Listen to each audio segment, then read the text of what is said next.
ఇక నిన్న వీకెండ్ తర్వాత ప్లే ఆఫ్ రసవత్తరంగా మారింది. ఆదివారం జరిగిన డబుల్ హెడర్ మ్యాచ్ లో పంజాబ్ పై సిఎస్కే 28 పరుగుల తేడాతో గెలిచి 12 పాయింట్లతో పాయింట్ల టేబుల్లో 3వ స్థానంలో ఉండగా, అదే రాత్రి జరిగిన KKR versus Lucknow super Giants మధ్య మ్యాచ్ లో కేకేఆర్ 98 పరుగుల భారీ తేడాతో గెలవడంతో ఏకంగా అగ్రస్థానంలోనే నిలిచింది. 11 మ్యాచ్ల్లో 8 విజయాలతో 16 పాయింట్లు సాధించి కేకేఆర్ నెట్ రన్ రేట్ కారణంగా మొదటి ప్లేస్ లో ఉంది. ఇక రాజస్థాన్ 10 మ్యాచ్లకు గానీ 8 విజయాలతో 16 పాయింట్లతో 2వ స్థానంలో ఉంది. అంటే ఈ రెండు జట్లు దాదాపు ప్లే ఆఫ్ బెర్త్ ఖాయం చేసుకున్నాయనే చెప్పాలి. ఇక మిగిలిన మ్యాచ్ లో చెరొక విజయం సాధిస్తే అధికారికంగా ప్లే ఆఫ్ లో అడుగు పెడతాయి. ఇక 3-4 స్థానాల కోసం ఎన్ని జట్లు పోటీలో ఉన్నాయో తెలుసుకుందాం. ప్రస్తుతం 3వ స్థానంలో ఉన్న సిఎస్కే 6 విజయాలతో 12 పాయింట్లు సాధించింది. అలాగే ఎస్ఆర్హెచ్ 10 మ్యాచ్లకు గాను 6 విజయాలతో 12 పాయింట్లు ఉన్నాయి. ఇక లక్నో సూపర్ జైంట్స్ కూడా 6 విజయాలతో 12 పాయింట్లతో 5వ స్థానంలో ఉంది. ఈ 3 జట్లు మిగతా జట్ల కంటే 3-4 స్థానాల కోసం తీవ్రంగా పోటీలో ఉన్నాయి. అయితే సిఎస్కే లక్నో జట్లు ఇప్పటికే 11 మ్యాచ్లు ఆడేశాయి. ఎస్ఆర్హెచ్ కు మాత్రం 10 మ్యాచ్లు ఆడింది. అంటే మరో 4 మ్యాచ్లు మిగిలి ఉన్నాయి. సిఎస్కే కు అలాగే లక్నోకు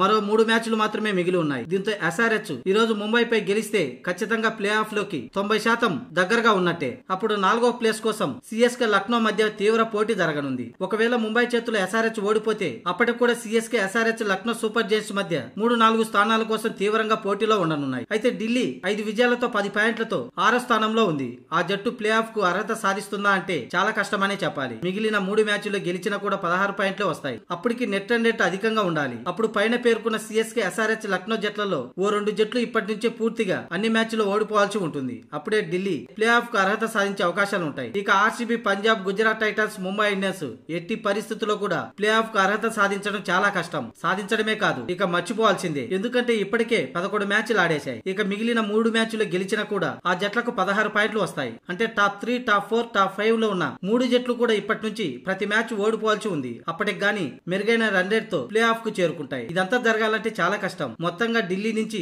RCB, Punjab, Gujarat, Mumbai play of లో అడుగు పెట్టడం అసాధ్యమనే చెప్పాలి. ఇక ఇప్పటికే 2 బెర్తులు ఖరారు కాగా 3-4 స్థానాల కోసం CSK, SRH, Lucknow super Giants మధ్య పోటీ నడుస్తుంది. అంటే మొత్తానికి 5 జట్లు ప్లే ఆఫ్స్ అవకాశాలు వదులుకున్నట్టే.